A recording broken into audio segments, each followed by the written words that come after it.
3D Experience, CATIA. So let's take a look over here at how we can disable the snap to grid. So if you just installed 3D Experience CATIA, you're going to see that once you're going to go within the sketching environment, we're going to have the information regarding the grid over here. So the primary grid size by default is 100 by 100.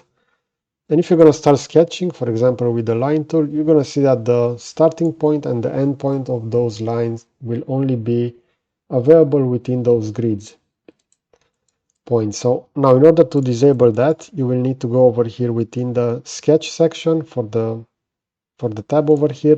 You're going to find snap to point. So you will disable that. In my opinion, that should be by default disabled, and afterwards you're going to see that you have the possibility to now define the sketches as intended.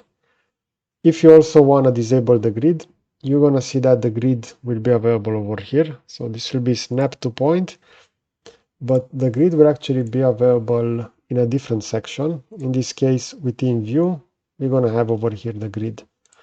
So I would recommend to have that disabled, because you will always know that the origin will be where those two axes will meet, so it's not actually that useful to have that grid on.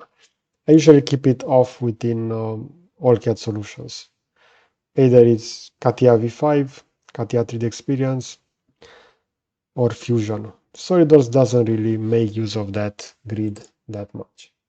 Okay, so I hope you enjoyed this kind of content. I will position a similar video on the left side and a subscribe button to the right. So that's it. Thanks for watching.